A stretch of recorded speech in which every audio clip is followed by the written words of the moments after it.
But first, tonight's top story. There's never been a better time to clean out the old jewelry box. The price of gold is reaching record highs, and that could mean money in your wallet. WVUA's Bradley Whittington has more. Gold these days has many people seeing green. That's because the price of gold is reaching a new high.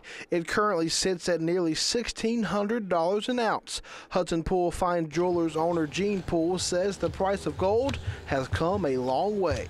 Back in the 70s, we came off the gold standard, and back in those days, the dollar was backed by gold, so therefore the government set the price of gold, and forever it was just $33 an ounce, and it didn't float, it didn't fluctuate.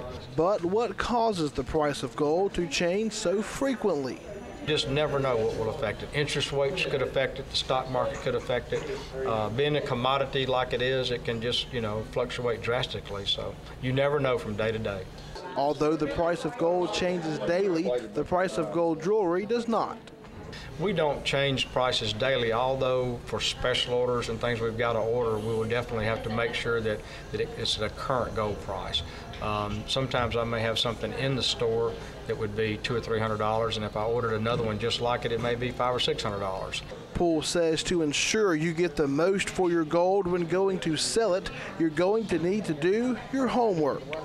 I think what needs to happen is if you were selling gold, you weigh it up, determine how much gold's in the piece. For instance, if it's 14 karat gold, that's 58.5% pure gold and 41.5% alloy. So therefore, you would weigh it up, determine how much gold's in it, look at what gold is that day, and pay the price on it.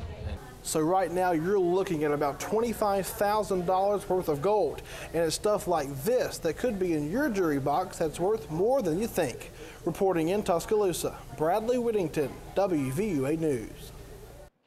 Today, gold is selling for $1,090 an ounce. Plans to rebuild Tuscaloosa can now be seen with just a click of a mouse. Right now, the first draft of the Tuscaloosa Forward strategic plan has been uploaded to the Tuscaloosa Forward website. The plan illustrates ways to rebuild a stronger, healthier, and better connected Tuscaloosa.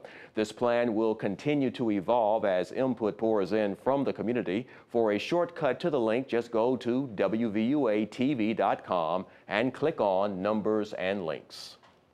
FEMA has announced it will shut down its disaster assistance outreach centers across Tuscaloosa. Officials closed the center at McDonald Hughes today. They say the disaster assistance center at the American Legion post in Alberta City has been transferred to the City Hall Annex. It will close next week. FEMA spokesman Tim Tyson told us since the April 27th tornado, the two centers have seen more than 5,400 people. Tyson says the reason the centers are closing is because of the number of people seeking assistance. It has dropped. Many Tuscaloosa school teachers lost years of school supplies in the April tornado, and that inspired one teacher hundreds of miles away to reach out and help.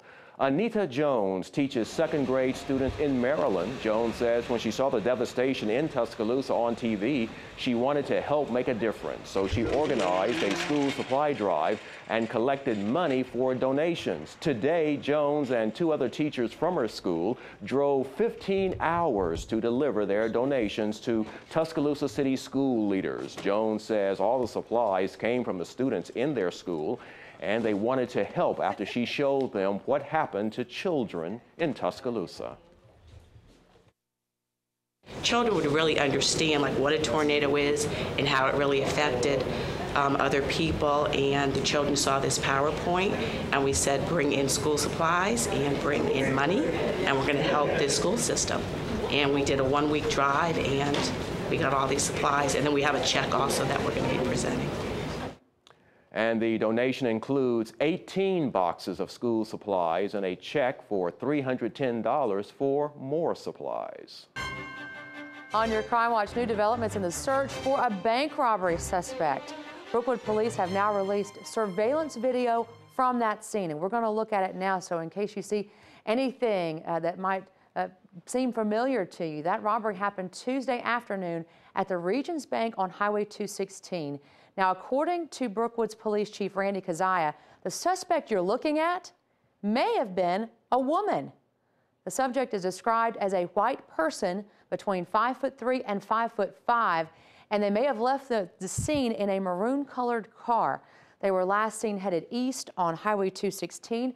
Another look now at a still shot this time of that suspect. If you have information, call 205-464-8672. With only 44 days left until the kickoff of the football season, Tide fans are already getting that Bama fever. Here's a live look at Bryant-Denny Stadium at the University of Alabama from the WVUA Tower Cam. Head coach Nick Saban will lead the Tide when they take on Kent State Saturday, September 3rd. And Kent State just happens to be Saban's alma mater. And speaking of football, SEC Media Days is bringing everyone a preview of what to expect this fall. Today, Alabama's biggest rival, Auburn, took the stage. Georgia, Kentucky, and Tennessee were also on the docket. WVUA's sports director Gary Harris will have more coming up in your home team sports. Tomorrow night, country stars will be rocking out here in Tuscaloosa. Miranda Lambert will perform at Tuscaloosa's amphitheater tomorrow night with special guest Gary Allen. Some of Lambert's most recent songs include The House That Built Me and Heart Like Mine. Tickets are still available. That show starts at 7:30.